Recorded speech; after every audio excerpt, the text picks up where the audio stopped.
Doni duduk termenung di depan rumah bambu milik orang tuanya. Angin sore berhembus pelan, membawa suara gaduh dari dalam rumah.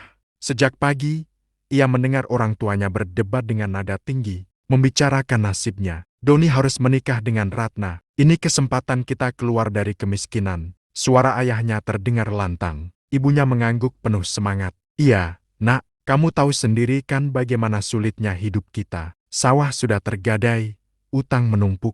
Kalau ada janda kaya yang mau sama kamu, itu artinya rezeki besar dari Tuhan. Doni hanya bisa menunduk. Ia tahu siapa Ratna, perempuan cantik berusia 28 tahun. Itu baru saja ditinggal kabur oleh tunangannya. Padahal kandungannya sudah masuk bulan ketiga. Desas-desus di kampung menyebar cepat. Ratna hamil tanpa suami. Nama baiknya jatuh.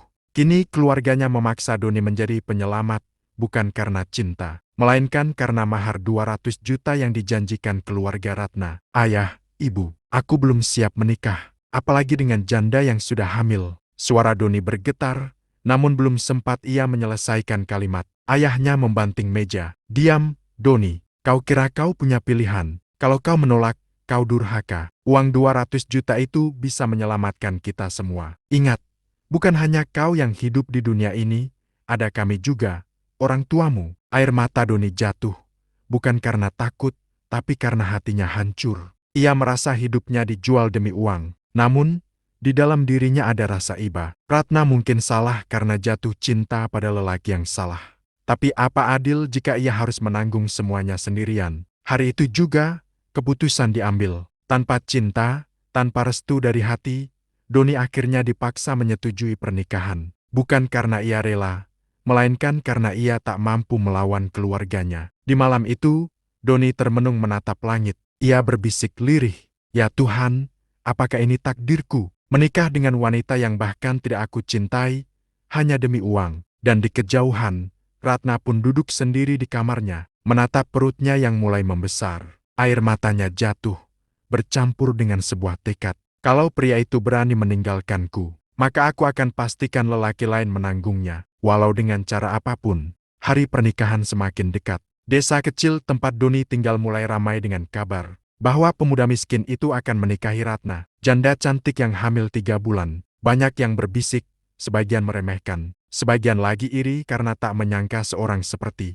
Doni bisa mendapatkan wanita sekelas Ratna. Namun di balik semua omongan orang, ada satu hal yang membuat keluarga Doni begitu bersemangat. Mahar 200 juta rupiah.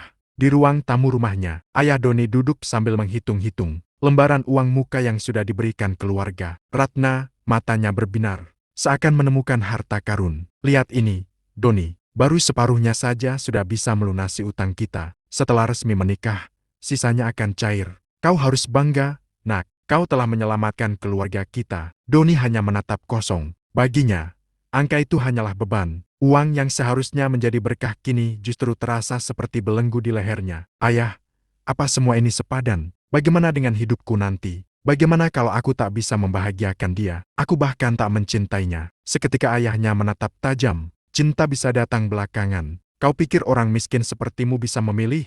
Jangan bodoh. Doni, dengan uang ini, kita bisa hidup layak. Kau harus berterima kasih pada Ratna. Sementara itu, di rumah besar milik Ratna, suasana tak kalah menegangkan. Ratna duduk bersama keluarganya, memandang ke meja yang penuh dengan perhiasan dan dokumen perjanjian mahar. Bibirnya tersenyum, tapi hatinya getir. Jadi, kalian benar-benar yakin lelaki itu bisa jadi suami yang baik? Tanya salah satu tantenya. Ratna menarik napas panjang. Aku tidak butuh cintanya. Aku hanya butuh dia di sisiku, sebagai pelindung, sebagai suami sah, supaya orang-orang berhenti menghinaku. Sisanya akan kuatur sendiri. Hari demi hari berjalan cepat. Sesuai perjanjian, pada malam sebelum akad, keluarga Doni menerima seluruh mahar yang tersisa. Rumah sederhana itu mendadak berubah ramai, penuh dengan barang-barang baru, perabotan mahal, bahkan motor baru untuk ayahnya. Namun di balik keriuhan itu, Doni kembali menyendiri di kamar gelapnya. Ia merasa dirinya hanyalah barang dagangan. Apakah harga seorang suami hanyalah 200 juta? Gumamnya lirih. Dan jauh di kamarnya, Ratna menatap cermin, mengelus perutnya perlahan. 5 bulan lagi, aku butuh seorang ayah untuk anak ini, dan Doni, kau akan menjadi bagian dari rencana itu, suka atau tidak suka. Hari yang ditunggu akhirnya tiba. Langit pagi tampak cerah, tapi hati Doni terasa gelap. Di rumah Ratna, Tamu-tamu sudah berdatangan. Para tetua desa sibuk mempersiapkan acara. Musik gamelan mengalun pelan, sementara aroma masakan dari dapur memenuhi udara. Doni duduk bersila di depan penghulu, mengenakan jas sederhana. Wajahnya pucat, tangannya dingin. Ayahnya berdiri di belakangnya dengan tatapan penuh tekanan. Seolah-olah berkata, "Ingat uang itu, Doni, jangan buat masalah." Penghulu mulai membacakan ijab kabul. Suara orang-orang terdengar hening, menunggu kalimat dari mulut Doni. Aku terima nikahnya Ratna binti Hadi. Dengan mas kawin seperangkat alat salat dan uang tunai. Dibayar tunai. Kalimat itu berhasil diucapkan, meski lidah Doni terasa berat. Serentak tamu bersorak. Sah, sah. Di sudut ruangan, Ratna duduk anggun dengan kebaya putih. Wajahnya ditutupi senyum tipis. Namun, di balik senyum itu ada tatapan dingin. Seolah berkata bahwa pernikahan ini hanyalah kesepakatan, bukan ikatan hati. Resepsi berlangsung meriah. Hidangan mewah tersaji, para tamu memuji kecantikan Ratna, dan tak henti-hentinya berkomentar tentang keberuntungan Doni. Wah, Doni luar biasa. Pemuda miskin bisa dapat janda kaya secantik itu. Rezeki besar. Namun, setiap pujian justru menambah sesak di dada. Doni, ia merasa seolah dirinya hanya sebuah bahan. Cerita gosip di bibir orang-orang. Di balik keramaian pesta, Doni melirik Ratna yang sibuk menyapa tamu. Ada jarak di antara mereka, meski kini statusnya suami istri. Hatinya berbisik lirih.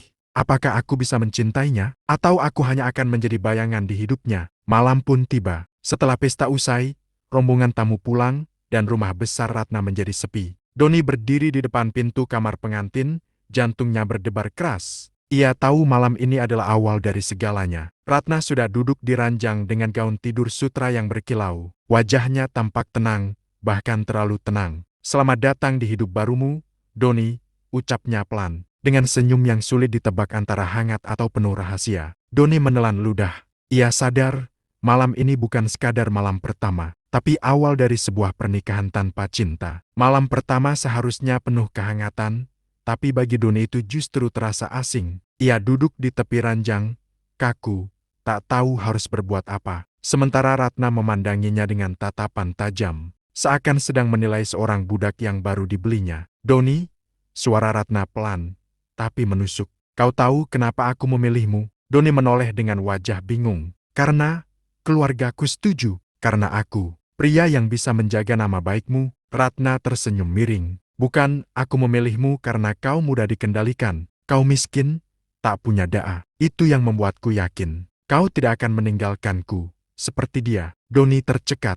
Kata-kata itu menusuk hatinya lebih dalam daripada semua hinaan orang. Ratna, aku bukan barang. Aku juga punya harga diri. Ratna mendekat, duduk tepat di sampingnya. Wajahnya cantik, tapi tatapan matanya dingin. Ia meletakkan tangannya di perut yang mulai membesar. Doni, lihat ini, aku sudah mengandung darah lelaki lain. Dia berjanji menikahiku, lalu kabur. Dunia ini kejam.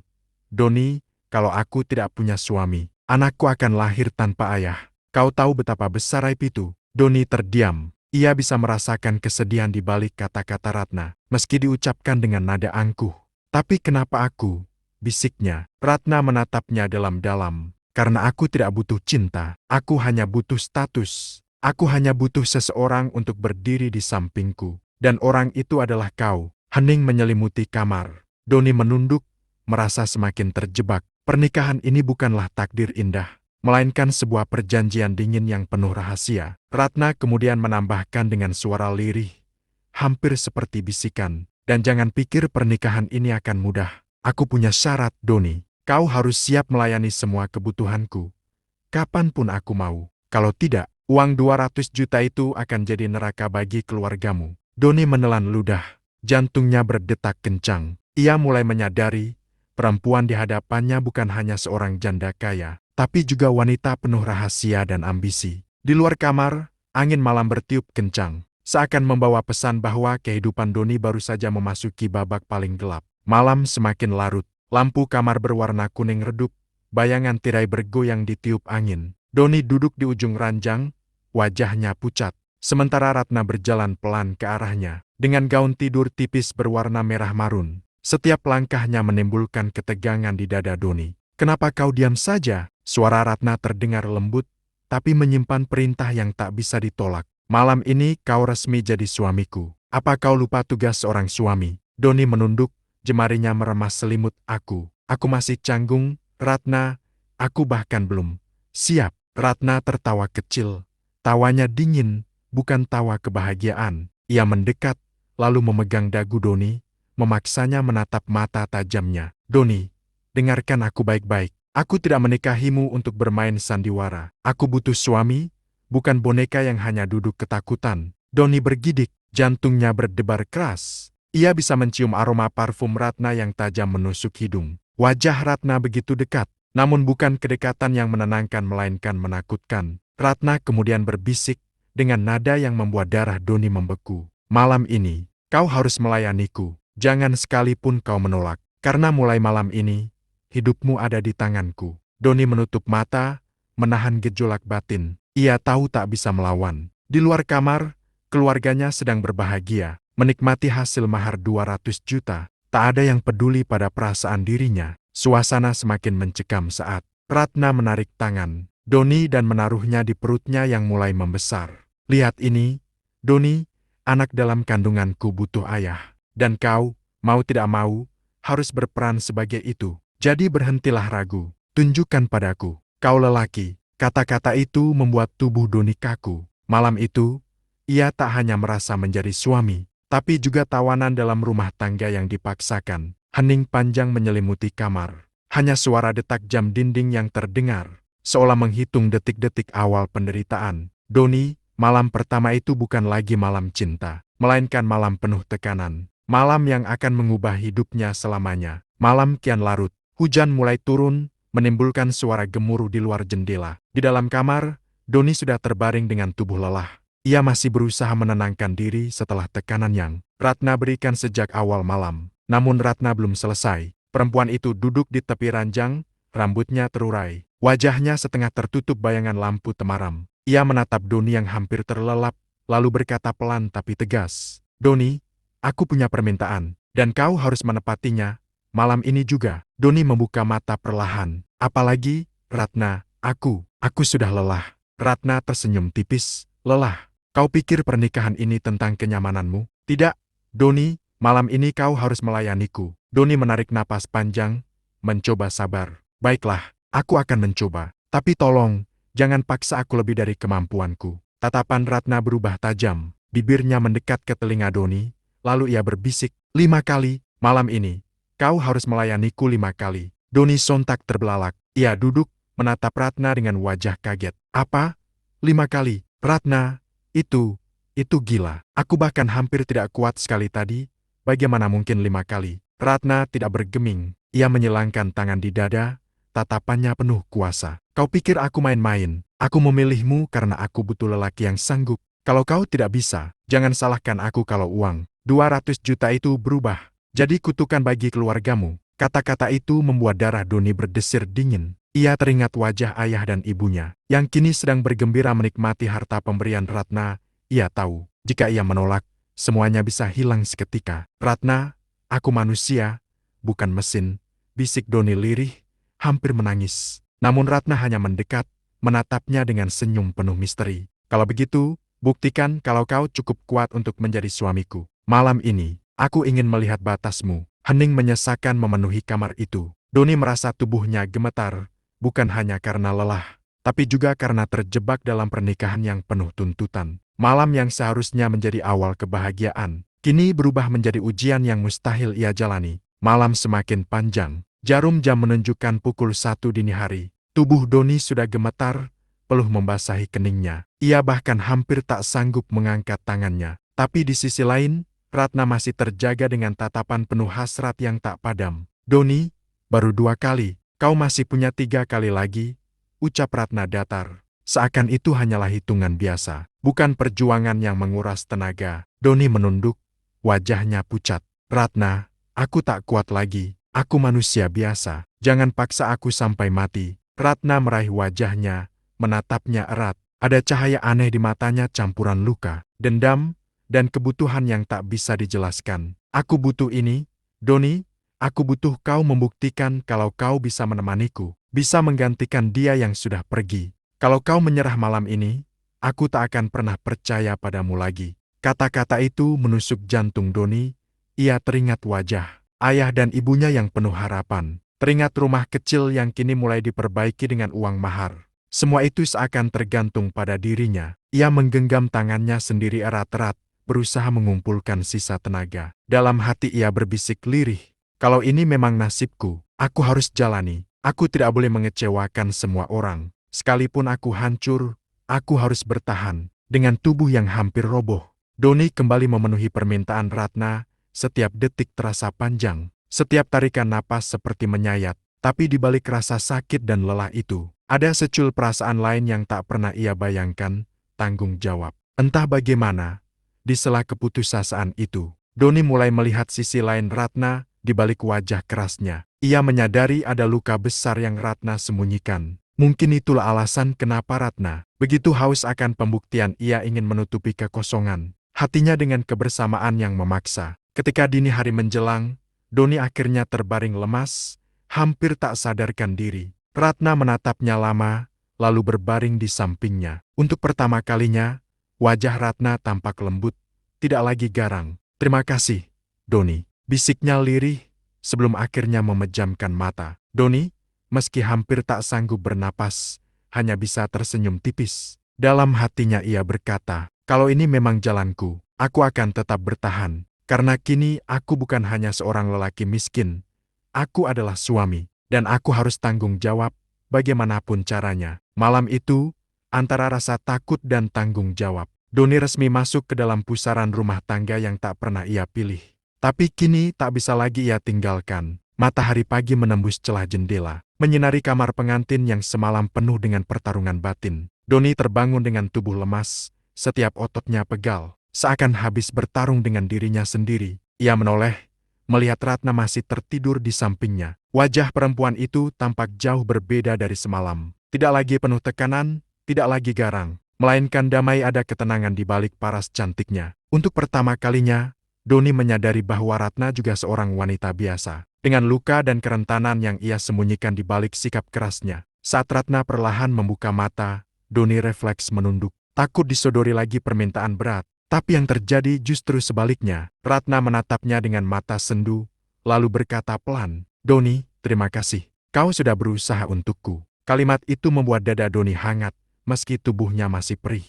Ia tak menyangka, perempuan yang semalam begitu menakutkan kini bisa berkata selembut itu. "Aku hanya mencoba jadi suami yang baik," jawab Doni pelan. Ratna tersenyum tipis, senyum yang berbeda dari biasanya. Ia meraih tangan Doni, lalu meletakkannya di atas perutnya. "Kau tahu, anak ini mungkin bukan darahmu, tapi semalam, untuk pertama kali aku merasa ada seseorang yang benar-benar hadir untukku. Itu cukup membuatku lega." Doni terdiam. Kata-kata itu seperti meruntuhkan dinding di hatinya. Ia menatap Ratna, bukan lagi sebagai beban, tapi sebagai seorang wanita yang sedang mencari pegangan. Dan entah sejak kapan, muncul perasaan halus dalam dirinya, iba, lalu berubah jadi kasih. Hari-hari berikutnya berjalan berbeda. Ratna tidak lagi sekaku sebelumnya. Ia mulai mengajak Doni makan bersama, bercerita singkat tentang masa lalunya, bahkan sesekali tertawa kecil. Doni pun mulai terbiasa dengan kehadirannya, meski masih canggung. Di suatu sore, saat mereka duduk di teras rumah, Ratna berkata, "Doni, aku tidak tahu bagaimana pernikahan kita nanti. Tapi, aku ingin kau tahu, aku akan berusaha menghargaimu. Mungkin cinta akan datang belakangan. Siapa tahu?" Doni tersenyum samar. Untuk pertama kalinya, hatinya bergetar. Ia tak lagi merasa hanya sebagai pengganti lelaki yang kabur, tapi perlahan mulai diterima sebagai bagian dari hidup Ratna. Dan dari perasaan kecil itu, benih cinta mulai tumbuh pelan, samar, namun nyata. Hari-hari setelah pernikahan itu, terasa berbeda bagi Doni. Awalnya ia merasa seperti tawanan, tapi perlahan ikatan itu mulai berubah. Meski tak berangkat dari cinta, kebersamaan sehari-hari mulai menumbuhkan rasa yang sulit dijelaskan. Setiap pagi, Ratna menyiapkan teh hangat untuk Doni. Gesturnya sederhana, tapi cukup membuat Doni teringat bahwa ia kini bukan lagi seorang pemuda miskin yang hidup sendirian. Ada seseorang di sisinya, meski awalnya penuh paksaan. Di sisi lain, Ratna juga mulai melihat ketulusan Doni. Pemuda itu, meski terpaksa menikahinya, tetap berusaha bertanggung jawab, tetap mendampinginya meski harus menelan rasa pahit. Hal itu membuat hati Ratna yang dulu penuh luka, sedikit demi sedikit mencair. Suatu malam, ketika mereka duduk berdua di beranda rumah, Ratna menatap langit penuh bintang. Suaranya pelan, berbeda dari biasanya. Doni, aku dulu menikahimu hanya karena terpaksa. Karena aku takut menghadapi dunia sendirian. Tapi sekarang, aku mulai melihatmu berbeda. Kau tidak seperti lelaki yang meninggalkanku. Kau tetap ada, meski aku banyak menuntut. Doni terdiam, matanya ikut menatap langit. Hatinya bergetar mendengar pengakuan itu. Ratna, aku juga tidak pernah membayangkan hidupku akan seperti ini. Tapi kalau memang ini jalanku, aku akan jalani. Aku akan berusaha jadi suami yang baik. Bukan karena uang, bukan karena terpaksa, tapi karena aku mulai ingin menjaga kalian. Ratna menoleh, menatap wajah Doni dengan mata berkaca-kaca. Untuk pertama kalinya, ia merasakan ketulusan yang tak ia dapatkan dari lelaki manapun sebelumnya. Ia meraih tangan Doni, menggenggamnya erat. Malam itu, keduanya duduk dalam diam. Tak ada janji manis, tak ada kata cinta yang berlebihan. Tapi di hati mereka, sebuah ikatan baru mulai terbentuk, ikatan yang lahir bukan dari harta, bukan dari paksaan, melainkan dari rasa yang tumbuh perlahan di antara luka dan tanggung jawab. Dan di sanalah perjalanan baru mereka dimulai, sebagai sepasang suami istri yang belajar mencintai dari keterpaksaan.